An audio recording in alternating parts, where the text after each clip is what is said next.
Hello दोस्तों, my self Virendra Gujjar.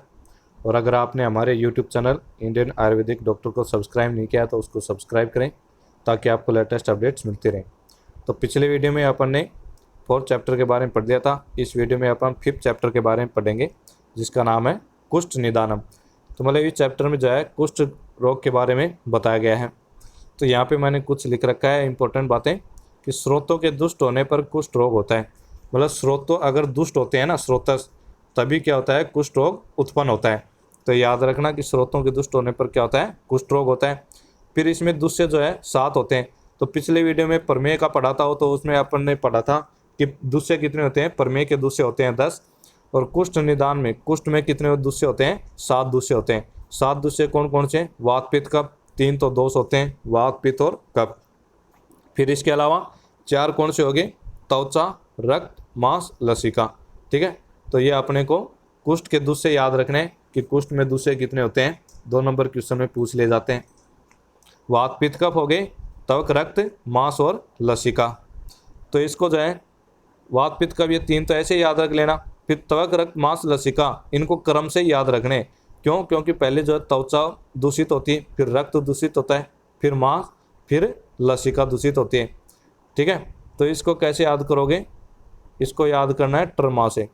मतलब T से हो गया त्वक, रक्त, मांस, और ए से क्या हो गया, अंबु। अंबु क्या होती है, लसिका ही होती है। ठीक है, तो इस प्रकार से ये याद रखना है। अब नेक्स्ट देखते हैं, इसमें दे रखा है कुष्ठों के 7 द्रव्य प्रकृति कारण। मतलब 7 द्रव्य प्रकृति कारण, तो दूसरे बता रखे हैं यहाँ पे 7 द्रव्य प्रकृति कारण कि 3 तो होते हैं, वात पित्त कफ दोष, फिर त्वचा, मांस, रक्त और लसिका। तो इस प्रकार से ये क्या हो गए, इसके दुष्य हो गए। तो 7 धातुओं का समूह 7 कुष्ठों का उत्पादक होता है। तो ये इसमें जो है क्वेश्चन नंबर 3 में इसके दुष्य दे रखे हैं कि 7 द्रव्य प्रकृति कारण, मतलब कुष्ठों के 7 दुष्य होते हैं। अब यहाँ पे देखना, कुष्ठ और विसर्प में जो है डिफरेंस बता रहे हैं, भेद बता रहे हैं कि कुष्ठ और विसर्प में क्वेश्चन आ सकता है 2 नंबर में कि कुष्ठ और विसर्प में भेद बताओ, या 5 नंबर क्वेश्चन में आ जाए। तो इसमें देखना, कुष्ठ जो है अविसर्पणशील रहता है और विसर्प क्या होता है, विसर्पणशील। मतलब कुष्ठ जो है एक जगह होता है, सारे शरीर में फैलता नहीं। लेकिन विसर्प क्या होता है, विसर्प नाम ही इसलिए पड़ा है कि ये विसर्पणशील होता है, मतलब शरीर में फैलता है। ठीक है, पहला डिफरेंस ही हो गया। फिर कुष्ठ जो है रक्त प्रदान दोष नहीं है, और विसर्प क्या होता है, रक्त प्रदान दोष होता है। तो कुष्ठ क्या होते हैं, त्रिदोषज होते हैं। ठीक है, ये जो है रक्त प्रदान दोष नहीं होता, और विसर्प क्या हो गया, रक्त प्रदान दोष। फिर कुष्ठ कह रहा है कि वेदना अल्प या नहीं होती। तो कुष्ठ में वेदना या तो अल्प होती है या फिर वेदना होती नहीं है। और विसर्प में क्या होती है, प्रबल वेदना होती है। फिर कुष्ठ सब द्रव्यों की दृष्टि आवश्यक। तो इसमें क्या है कि 7 दुष्य दे रखे हैं ना, उन सभी की दृष्टि आवश्यक होती है। मतलब सभी एक साथ दूषित होंगे तभी जो है कुष्ठ होगा। लेकिन विसर्प जो है सप्त द्रव्यों की दृष्टि आवश्यक नहीं। मतलब इसमें कोई उनमें से 7 दूषियों में से कोई एक दूषय भी दूषित हो गया तो भी क्या हो जाता है, विसर्प रोग उत्पन्न हो जाता है। तो इसलिए कुष्ठ में तो सप्त द्रव्यों की दृष्टि आवश्यक है, और विसर्प में जो है सप्त द्रव्यों की दृष्टि आवश्यक नहीं है। फिर कुष्ठ क्या होता है, चीरकारी। मतलब ये लंबे समय के बाद, ये क्रोनिक डिजीज है। ठीक है, कुष्ठ क्या है, क्रोनिक डिजीज है, मतलब लंबे समय तक दूषित होते रहते हैं तब ये उत्पन्न होती है। और विसर्प क्या होती है, ये अचीरकारी होती है। तो इस प्रकार से ये कुष्ठ और विसर्प में भेद दे रखे हैं। अब आगे देखते हैं। तो यहाँ पे देखना, इस कोटेशन में दे रखा है कि यहाँ पे अपने को इस पे ध्यान देना है कि सभी कुष्ठ क्या होते हैं, त्रिदोषज होते हैं। ठीक है, तो कुछ सभी कुष्ठ, अब प्रधान दोष होते हैं कि किसी में वात प्रधान होता है, कोई पित्त प्रधान होता है, वो अलग बात है। लेकिन सभी के सभी कुष्ठ अगर पूछे कि नॉर्मल क्वेश्चन पूछे कि कुष्ठ में दोषों को भेद नाम बताओ, तो सभी के सभी कुष्ठ क्या होते हैं, त्रिदोषज होते हैं। फिर उसके अलावा कौन सा जो कुष्ठ है, कौन उसमें कौन से प्रधान होते हैं दोष, तो इसके बाद वो लिख देंगे अपन। तो इसमें देखना कि एक ही दोष के प्रकोपित होने से कोई भी कुष्ठ उत्पन्न नहीं होता। तो मतलब दूसरे में क्या थे, दूसरे में वात पित्त कफ भी थे। ठीक है, और कुष्ठ कब उत्पन्न होता है, जब सातों के सातों द्रव्य दूषित होते हैं। तो इसलिए क्या होता है कि सभी कुष्ठ जो है त्रिदोषज होते हैं। क्यों? क्योंकि तीनों दोष प्रकोपित होंगे तो ही कुष्ठ उत्पन्न होगा, नहीं तो कुष्ठ जो उत्पन्न ही नहीं होगा। तो यही दे रखा है कि एक ही दोष प्रकोपित होने से कोई भी कुष्ठ उत्पन्न नहीं होता है। तो बस अपने को क्या याद रखना है, इतना ही याद रखना है। फिर यहाँ पे जो है मैंने कुष्ठ कितने होते हैं, महाकुष्ठ तो होते हैं 7 और क्षुद्र कुष्ठ होते हैं 11, मतलब टोटल जो है 18 कुष्ठ बताए हैं। तो यहाँ पे जो है महाकुष्ठ का वर्णन किया गया है, अपन महाकुष्ठ ही पढ़ेंगे यहाँ पे, ठीक है। तो अपने को महाकुष्ठ याद रखने। वैसे एक बार क्षुद्र कुष्ठ की संख्या याद रख लेना कि क्षुद्र कुष्ठ कितने होते हैं, 11 होते हैं, और महाकुष्ठ 7। तो महाकुष्ठ जो 7 होते हैं उनकी जो है यहाँ पे ट्रिक लिख रखी है कि उनको याद करने का। अब एक बार ट्रिक देख लेते हैं, पहले उनके नाम नीचे देख लेंगे और यहाँ भी बता देता हूँ। कैसे कैओम ऋषि पुकारते, तो ये इसकी क्या है, ट्रिक है। तो कैसे क्या हो गया, कपाल कुष्ठ। ओ से क्या हो गया, औदुंबर कुष्ठ। मैं से मंडल कुष्ठ। री से क्या हो गया, ऋष्य जीव। सी से सिदम कुष्ठ। फिर पू से पुंडरिक, और का से क्या हो गया, काकण कुष्ठ। तो इस प्रकार से ये जो है 7 महाकुष्ठ होते हैं। फिर इनमें दोष दे रखे हैं। तो कपाल कुष्ठ जो है पहले वात पित्त कफ, फिर वात पित्त, फिर वात कफ, फिर पित्त कफ, फिर वात पित्त कफ, ठीक है। तो कपाल क्या होता है, वात, ठीक है, वात प्रधान होता है। फिर पित्त, औदुंबर क्या हुआ, पित्त प्रधान। मंडल कफ, ठीक है, ऋष्य जीव वात पित्त, सिदम वात कफ, ये पुंडरिक पित्त कफ, और काकण क्या हो गया, वात पित्त कफ। फिर यहाँ पे देखना कि 7 कुष्ठ में से जो है 6 कुष्ठ होते हैं साध्य, और लास्ट वाला जो काकण कुष्ठ होता है ना, वो असाध्य होता है। तो ये इसकी साध्य असाध्यता होगी। तो इस प्रकार से ये जो है ट्रिक याद रखनी है, ठीक है। इसकी साध्यता असाध्यता याद रखनी, इनमें कौन से दोष प्रधान होते हैं वो याद रखने। अब जो है इनके नीचे देखते हैं डिटेल में। तो यहाँ पे बता दिए कोटेशन नंबर 4 में कुष्ठ के भेद। तो 7 प्रकार का और 18 प्रकार का और असंख्य कुष्ठ होता है। मतलब ये तो पीजी के लेवल से बता दिए। अगर पीजी में आ जाए कि कुष्ठ के भेद बताओ, कुष्ठ के भेद कितने होते हैं, वहाँ पे ऑप्शन आ जाए 7 प्रकार, 18 प्रकार, असंख्य, और 4th ऑप्शन आ जाए ऑल। तो अपने को ऑल करना पड़ेगा। तो यहाँ पे 7 प्रकार के कुष्ठ कौन से होते हैं, महाकुष्ठ। फिर 18 प्रकार कौन से बता दे, 11 तो क्षुद्र कुष्ठ और 7 महाकुष्ठ। फिर असंख्य प्रकार कितने बता दें कि स्थान के अनुसार, प्रकृति के अनुसार, दोषों के अनुसार, ठीक है। इस प्रकार से अगर देखते हैं कुष्ठ तो वो क्या हो जाते हैं, असंख्य हो जाते हैं। तो यहाँ पे जो है इस चैप्टर में जो 7 प्रकार के महाकुष्ठ हैं उनका विस्तार से वर्णन किया गया है। तो उनके बारे में देखते हैं।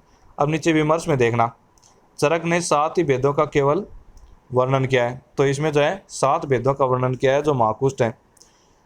फिर चरक ने 7 महाकुष्ठ का वर्णन किया है। तो वही बात, सेम बात बोल रहा है कि इस चैप्टर में जो है यहाँ पे 7 कुष्ठ का वर्णन किया गया है, जो महाकुष्ठ बोलते हैं ना उनका। फिर कोटेशन नंबर 5 में देखना, सप्त कुष्ठों में दोष संबद्ध। तो जो मैंने ऊपर लिखा था ना कि वात प्रधान, पित्त प्रधान, कफ प्रधान, तो वही बता रहा है ये कि 7 जो कुष्ठ होते हैं उनमें दोष का संबंध क्या है।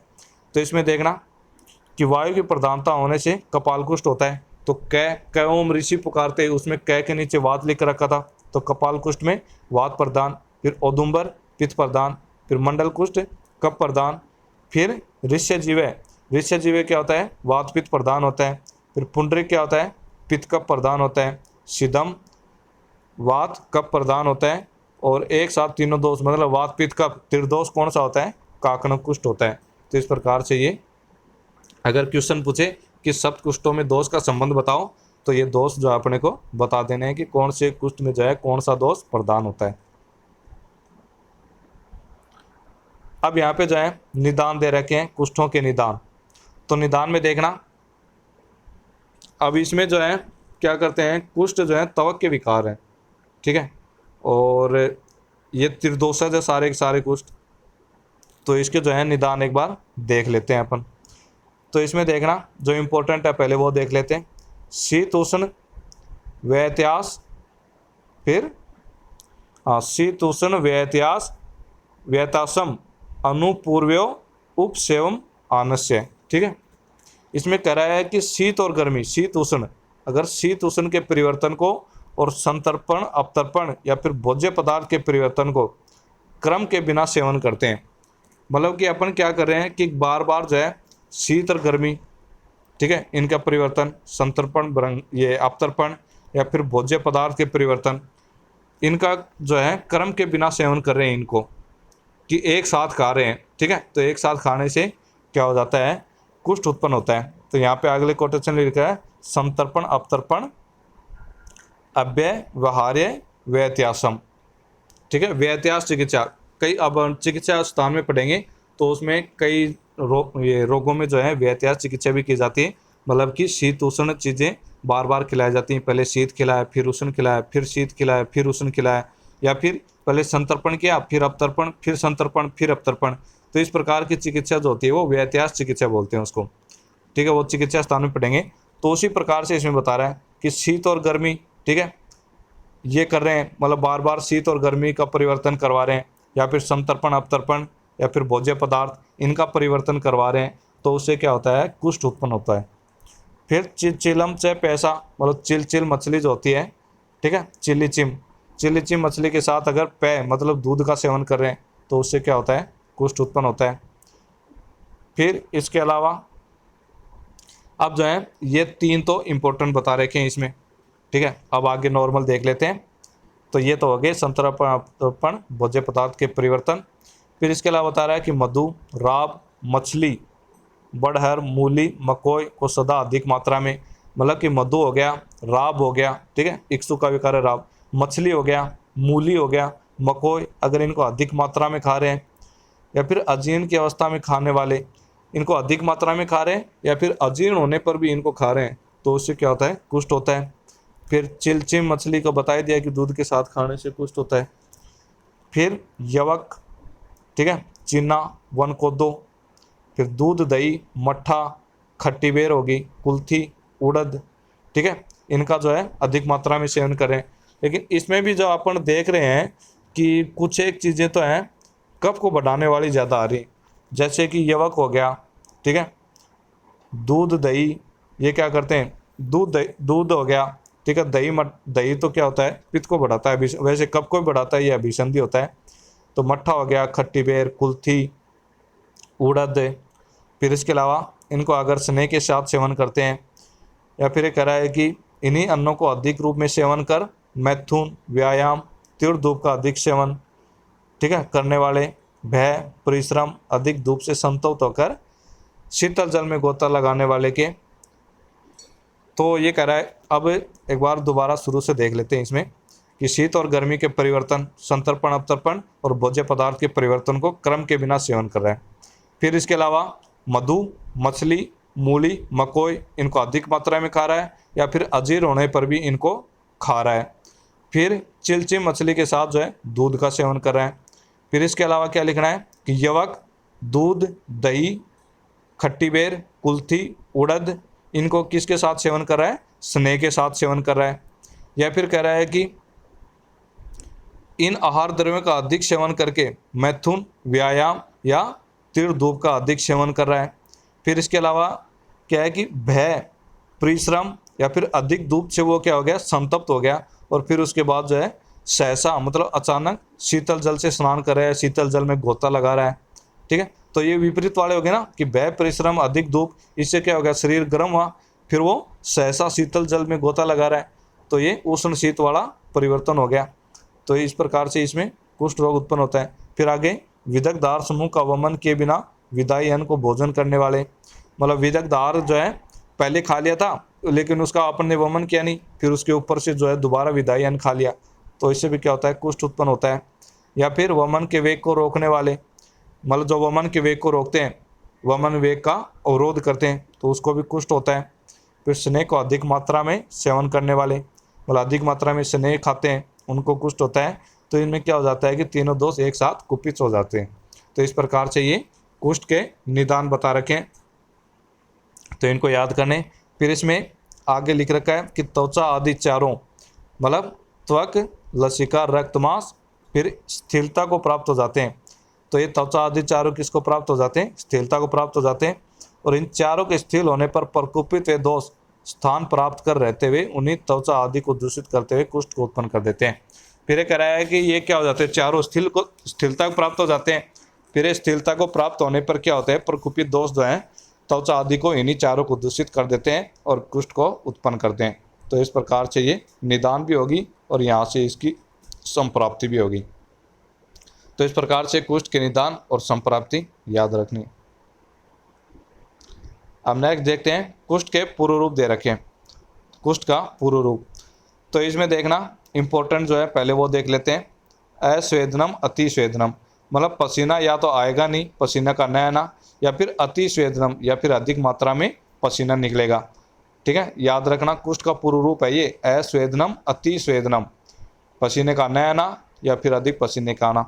फिर पारुष्यम अतिसलक्षणता, ये कह रहा है कि जिस स्थान पर कुष्ठ उत्पन्न होता है वहाँ या पारुष्यम मतलब पुरुषता मिलेगी, या फिर अति सलक्षणम अति चिकनापन मिलेगा।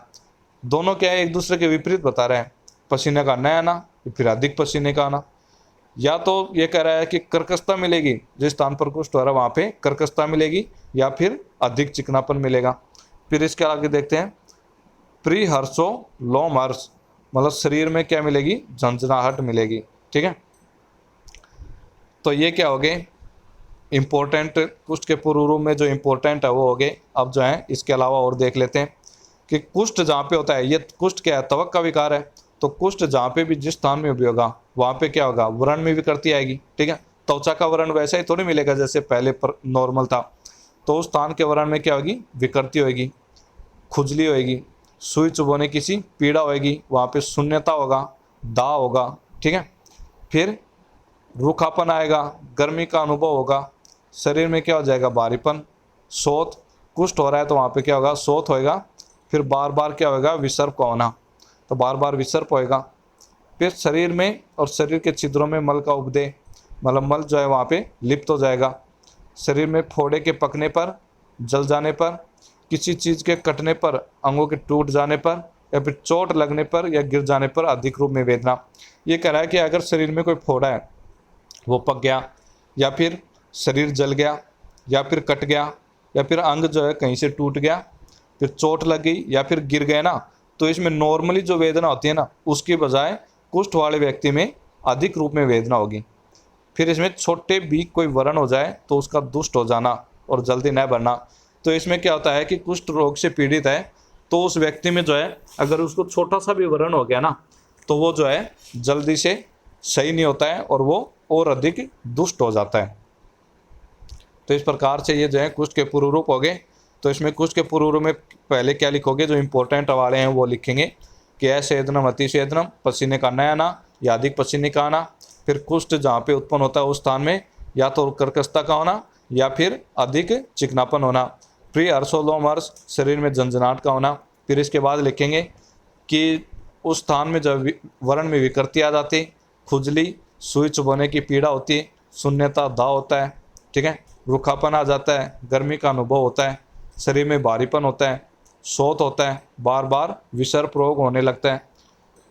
फिर इसके अलावा कि शरीर में फोड़े के पकने पर, जल जाने पर, किसी चीज़ से कटने पर, अंगों के टूट जाने पर, चोट लगने पर या फिर गिर जाने पर जो अधिक रूप में वेदना होती है। और अगर कोई छोटा सा भी व्रण हो जाता है तो वह अधिक दुष्ट हो जाता है और जल्दी नहीं बढ़ता है। तो ये क्या हो गए कुष्ठ के पूर्व रूप। अब नेक्स्ट देखते हैं, अब अलग अलग के जो है लक्षण बता रखे हैं। तो यहाँ पे देखना कपाल कुष्ठ के लक्षण। तो कपाल कुष्ठ में क्या क्या लक्षण होते हैं, तो ये किसके कारण होता है। कपाल कुष्ठ अपन ने देखा था कि वात प्रधान होता है इसमें, तो इसमें मतलब कि वात वाले जो हैं गुण लक्षण मिलेंगे। तो इसमें देखना वेदना, ठीक है, हाँ यहाँ से शुरू हो रखे हैं यहाँ से।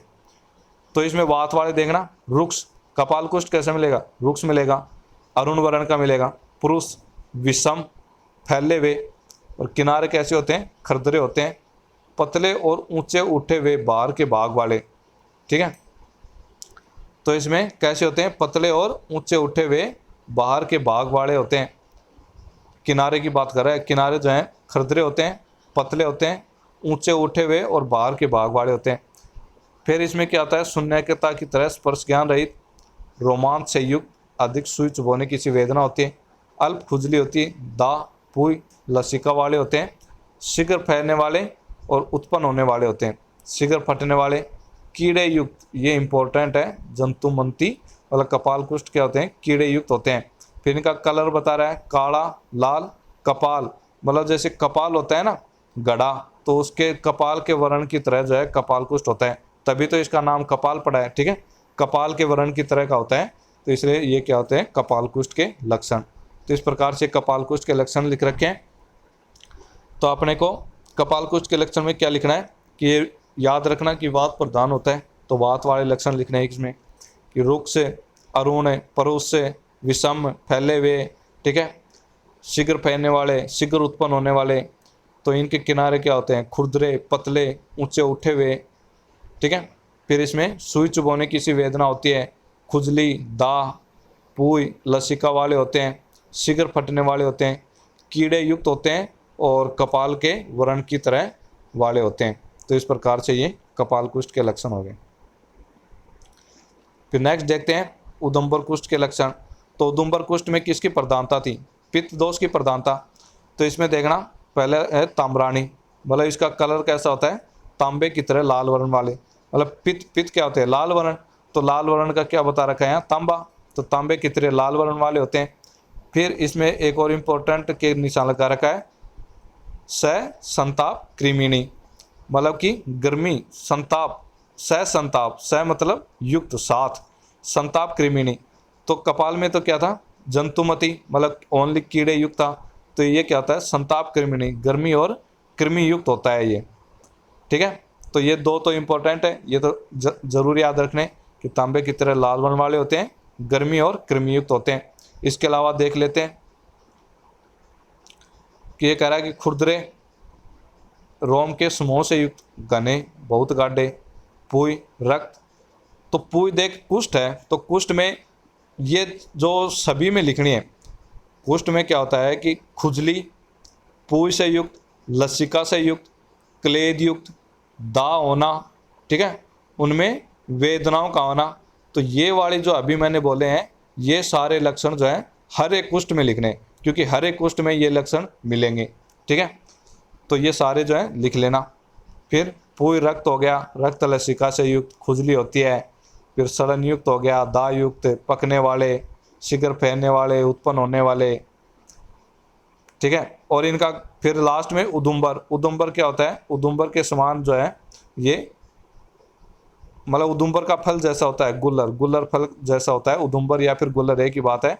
उदुम्बर के फल के समान वर्ण वाले होते हैं।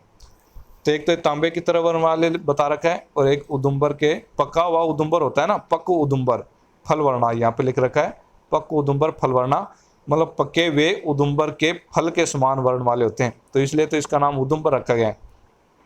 तो ये तो उदुम्बर से याद रह जाएगा कि पक्क उदुम्बर के फल के समान वर्ण वाले होते हैं। तो इस प्रकार से ये उदुम्बर कुष्ठ के लक्षण हो गए।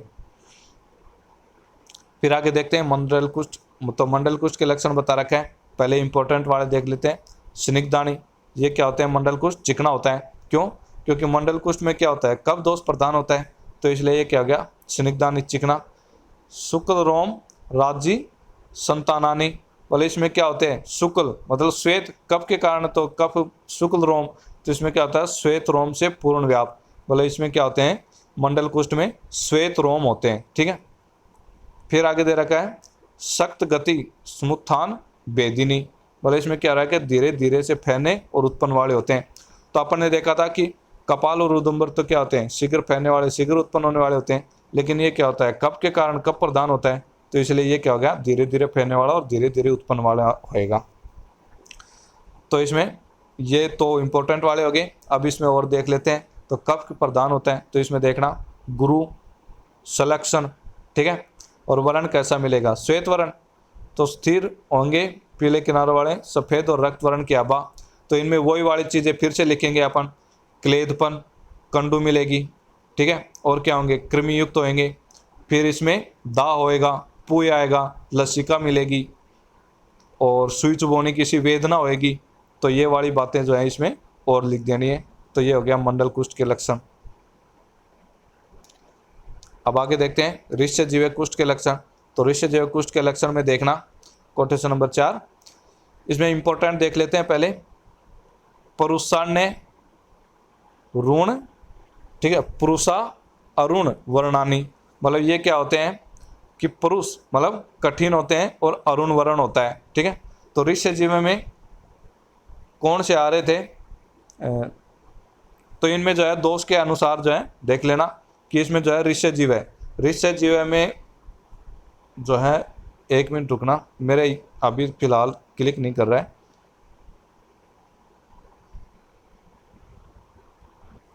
हाँ, तो ऋष्य जीव जो है इसमें कौन से होते हैं, इसमें जो होता है वात और पित्त, ठीक है, वात पित्त प्रधान होता है।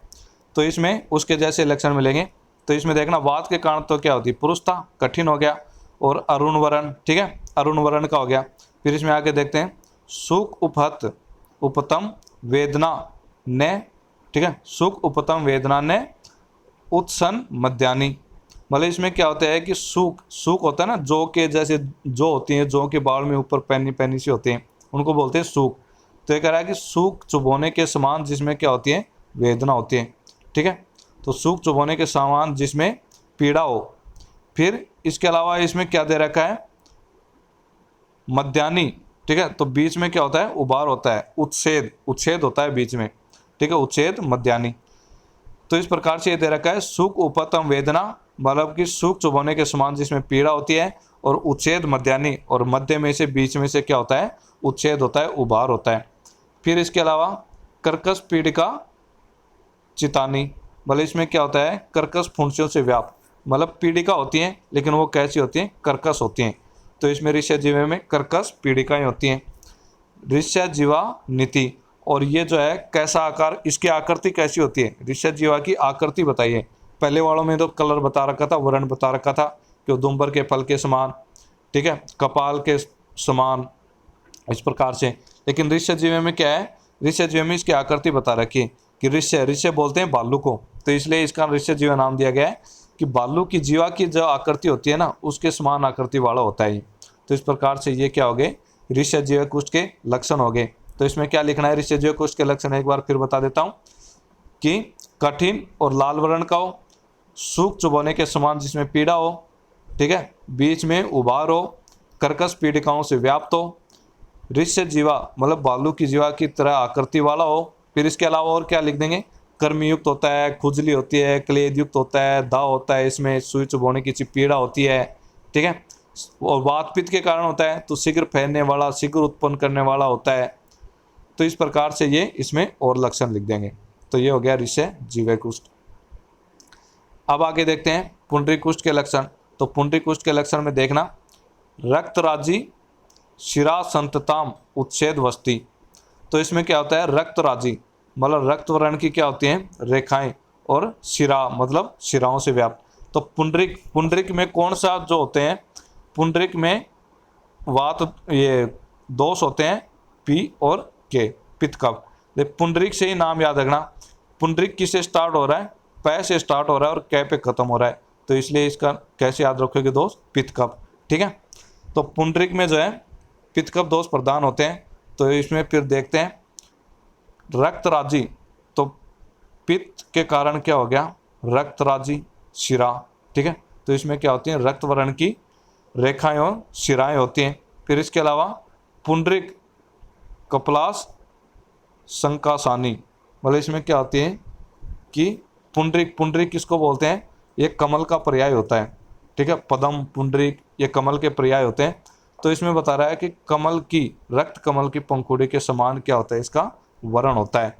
तो ये दो इंपॉर्टेंट है इसमें कि एक तो रक्तराजी शिरा होती है इसमें, मतलब रक्त वर्ण की रेखाओं शिराओं से व्याप्त होता है। हाँ, एक ये छूट गया था, उच्छेद वस्ती, मतलब इसमें क्या होता है, उबार होता है। फिर दूसरा क्या हो गया कि रक्त कमल जो होता है उनकी पंखुड़ी के समान वर्ण वाला होता है। फिर इसके अलावा इसमें क्या लिख देंगे, ये पित्त कफ वाला था, मतलब श्वेत वर्ण का, रक्त वर्ण का होता है, ठीक है, और इसमें क्या होता है, वही फिर वही वाली चीज़ें कि पूय से युक्त होता है, लसिका से युक्त होता है, खुजली होती है, कर्मी युक्त होता है, दाव होता है, शीघ्र फैलने वाला होता है, शीघ्र उत्पन्न होने वाला होता है, ठीक है, शीघ्र पाक वाला होता है। मतलब जो भी पित्त दोष वाला प्रधान हो ना, तो उसमें पाक लिख देना कि शीघ्र फूट जाता है, शीघ्र पाक होता है। तो इस प्रकार से ये पुंडरीक कुष्ठ के लक्षण हो गए। फिर आगे देखते हैं सिद्धम कुष्ठ के लक्षण। तो सिद्धम कुष्ठ में दे रखा है कि अलाबू पुष्प संकासानी, मतलब अलाबू, अलाबू किसको बोलते हैं, लौकी, घिया को बोलते हैं।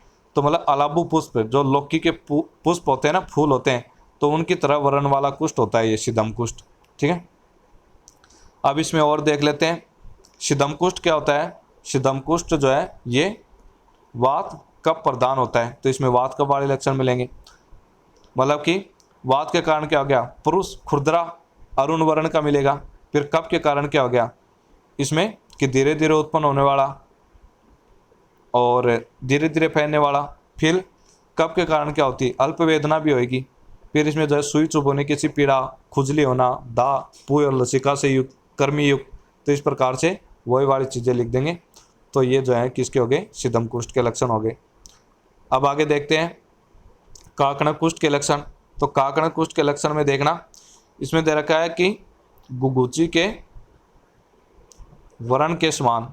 तो काकणक में किसके वर्ण के समान होता है, काकणंतिका। ठीक है, काकणंतिका इसलिए काकणक नाम इसलिए पड़ा है, काकणंतिका बोलते हैं गुगुची को।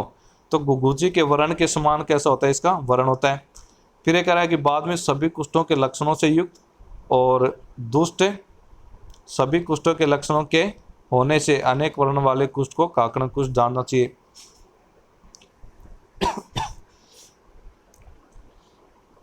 तो ये क्या होता है, वर्ण बता दिया इसका, गुगुची के वर्ण के समान वर्ण होता है।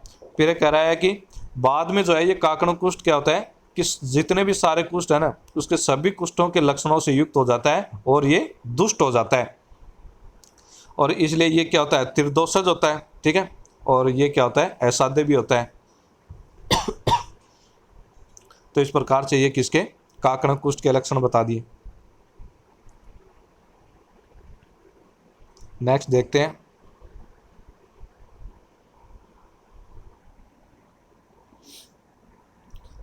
अब यहाँ पे देखना कोटेशन नंबर 10 में कुष्ठ में दोषों के आधार पे लक्षण। ठीक है, मतलब कुष्ठ में दोष के आधार पे लक्षण बता रहा है कि वात दोष, पित्त दोष, कब दोष होगा, तो उनमें कौन कौन से लक्षण मिलेंगे। तो अपने को जो है यहाँ से देखना चालू करना है। तो ये कह रहा है कि वायु कुष्ठ में क्या करती है, तो इसमें लिख रहा है वायु कुष्ठ से आक्रांत स्थान में श्याव और अरुण वर्ण। तो वायु के कारण क्या होगा, श्यावरण होगा या फिर अरुण वर्ण। श्याव बोलते हैं काले को। तो आक्रांत स्थान कैसा होता है, श्याव या अरुण वर्ण का होगा। कठोरता आती है, ठीक है, रुक्षता होगी, शूल होएगा, मुख जो है उसका सूख जाएगा, सुई चुभोने की सी पीड़ा, कम, रोमांच, अंगों में क्या होगा, संकोच, बिना परिश्रम की थकावट, मतलब कल्म होएगा उसको, शरीर में जकड़ाहट होएगी, शून्यता, विदीर्ण करने की तरह पीड़ा होगी और अंग भंग आदि। तो ये किसके कारण होते हैं, वायु के कारण होते हैं। तो वायु प्रधान कुष्ठ होता है, मतलब वात अगर प्रधान है कुष्ठ में वायु से, तो वायु के जो है कुष्ठ में ये लक्षण मिलेंगे। अब पित्त से देख लेते हैं कि पित्त के कारण कुष्ठ में कौन कौन से लक्षण मिलते हैं। ठीक है, तो इसमें देखना दाह होगा, पसीना का अधिक आना, क्लेद होना कुष्ठ के स्थान में, सड़न होना, मवाद मतलब पुई का बहना, या फिर कुष्ठ का पक जाना और लालिमा का होना कुष्ठ में। तो ये किसके कारण होते हैं, पित्त दोष के कारण होते हैं। अब कफ दोष के कारण कुष्ठ में कौन कौन से लक्षण आते हैं वो देखते हैं। इसमें देखना कुष्ठ के स्थान में सफेदी मतलब श्वेतता आएगी, शीतलता आएगी, खुजली होती है इसके कारण, स्थिरता आती है, भारीपन होता है। ठीक है, उबार कफ के कारण ही आता है, चिकनापन या फिर लेप लगाए हुए की तरह प्रतीत होना कुष्ठ के स्थान में। तो ये सारे लक्षण किसके हो गए, कफ के। तो इसमें जो है वात के कारण, पित्त के कारण, कफ के कारण कुष्ठ में कौन कौन से लक्षण हो रहे हैं तो वो बता रहा है। तो वो अपन वैसे भी नॉर्मली लिख सकते हैं, वात वाले जानते हैं, पित्त वाले, कफ वाले। ठीक है, तो वात वाले में श्याव अरुण वर्ण, कठोरता, रुक्षता, शूल होना, सुई चुभने की तरह पीड़ा होना। ठीक है, बिना परिश्रम थकावट हो रही है, शून्यता आ रही है, फिर इसमें शरीर में जकड़ाहट हो रही है। तो ये क्या हो गया वात के। पित्त के क्या हो गए, दाह, पसीना अधिक आ रहा है, क्लेद उत्पन्न हो रहा है, उसमें सड़न हो रही है, पुई बह रही है, पक रहा है कुष्ठ, लालिमा हो रही है कुष्ठ में, तो पित्त के कारण होगी। कफ के कारण क्या होगा कि श्वेत वर्ण का हो रहा है, सफेदी आ रही है कुष्ठ में, या शीतलता, खुजली हो रही है, स्थिरता आ रही है, भारीपन हो रहा है। ठीक है, उबार आ रहा है, उसमें चिकनापन हो रहा है, या फिर लेप लगाए हुए की तरह जो है कुष्ठ स्थान अनुभव हो रहा है। तो ये किसके, कफ के कारण हो रहे हैं। अब देखते हैं कुष्ठ के उपद्रव। तो कुष्ठ के उपद्रव जो है अपने को याद करने, 2 नंबर क्वेश्चन में पूछ सकते हैं कि कुष्ठ के उपद्रव बताओ। तो इसमें देखना जो इम्पोर्टेंट है वो बता रखे हैं पहले तो कि प्रसरवणम अंग भेदय। ठीक है, तो इसमें क्या होता है कि पुई का बहना, प्रसरण मतलब पुई का बहना, और अंग भेदय मतलब अंगों का टूटना। फिर पतनान्य अंग अवयव मतलब अंग और अवयव, तो मतलब अंग का और अवयव का पतन होना मतलब कट कर गिरना। तो ये किसके हैं? कुष्ठ के उपद्रव हैं। तो मतलब परसरवण अंग भेद, पुए का बहना, अंगों का टूटना, या फिर अंग और अवयव का कट कर गिरना, तो ये क्या होते हैं? कुष्ठ में उपद्रव होते हैं। फिर इसके अलावा और क्या होते हैं? प्यास, जवर, अतिसार, दाह होता है, दुर्बलता आती है, अरोचक होता है और अपचन होता है। तो इस प्रकार से ये किसके? कुष्ठ के उपद्रव दे रखे हैं। तो 2 नंबर क्वेश्चन में आए तो ये अपने को लिखने हैं। तो 5-6 इसके कुष्ठ के उपद्रव याद कर लेने हैं। अब नेक्स्ट देखते हैं क्वेश्चन नंबर 12, 13, 14 और 15। तो इसमें जो है इसकी उपमा दी गई है। तो इसमें उपमा में देखना, सामान्यतः सभी रोगों में शीघ्र ही चिकित्सा का उपदेश। तो सभी रोगों की बता रहा है कि सभी रोगों में शीघ्र ही चिकित्सा करनी चाहिए। तो इसमें पहले यहाँ से देख लेते हैं, यहाँ से इम्पोर्टेंट है। ये कह रहा है जैसे तरुण वृक्ष थोड़े ही परिश्रम के द्वारा काटा जाता है और वही बड़ा हो जाए तो बहुत परिश्रम करने पर काटा जाता है, इसी प्रकार तरुण रोग सुखपूर्वक ठीक हो जाते हैं। यदि दोष बढ़ जाएं तो रोग कठिनता से अच्छे होते हैं अथवा असाध्य ही हो जाते हैं। तो इसमें जो है सभी रोगों में जो है शीघ्र ही चिकित्सा कर लेनी चाहिए। मतलब कि जैसे रोग प्रारंभ हुआ है तो उसकी प्रारंभ अवस्था में चिकित्सा कर लेनी चाहिए। तो इसकी उपमा बताई गई है, ठीक है। तो ये क्या है कि ये एक बार लाइन जो है ये याद रखनी है। यहीं पे भी सेकंड ईयर में भी क्या करते हैं, यूजी सेकंड ईयर में, कि लाइन जो है क्वेश्चन में डाल देते हैं और फिर बोलते हैं कि इसका वर्णन करो, इसके बारे में लिखो। तो एक बार लाइन को जो है रीड कर लेना है, याद रखना है थोड़ी सी, कि हाँ, ताकि लाइन को देख के याद आ जाए कि हाँ ये लाइन जो है वहाँ पे थी और इसके संबंधित थी। तो यथा हेल्पेन यत्नेन छिद्यते तरुण तरुणस्तरु स एवाति प्रवर्धस्तु छिद्यते अति प्रयत्नतः। ये कह रहा है कि तरुण वृक्ष जो है नया वृक्ष है जिसका तना पतला ही है, ठीक है, तरुण वृक्ष है, तो उसको क्या करते हैं? थोड़े परिश्रम के द्वारा काट दिया जाता है। लेकिन वही वृक्ष अगर बड़ा हो जाए तो उसको काटने के लिए क्या करते हैं? बहुत ज़्यादा परिश्रम की जरूरत पड़ती है। तो इसी प्रकार कह रहा है कि अगर तरुण रोग है तो वो क्या होते हैं? जल्दी ठीक हो जाते हैं, सुखपूर्वक ठीक हो जाते हैं, कष्ट नहीं होता उसमें। लेकिन अगर दोष बढ़ जाते हैं, मतलब रोग जो है पुराना हो जाता है, तो उसमें क्या करेंगे? दोष बढ़ जाते हैं। तो अगर पुराना रोग हो जाता है तो वो क्या होते हैं? कठिनता से अच्छे होते हैं, या फिर क्या हो जाते हैं? असाध्य हो जाते हैं। तो इस प्रकार से सभी रोगों में जो है शीघ्र ही चिकित्सा कर लेनी चाहिए। यहाँ पे जो है अपना चैप्टर खत्म हो गया है। अब नेक्स्ट वीडियो में नेक्स्ट चैप्टर के बारे में पढ़ेंगे। धन्यवाद।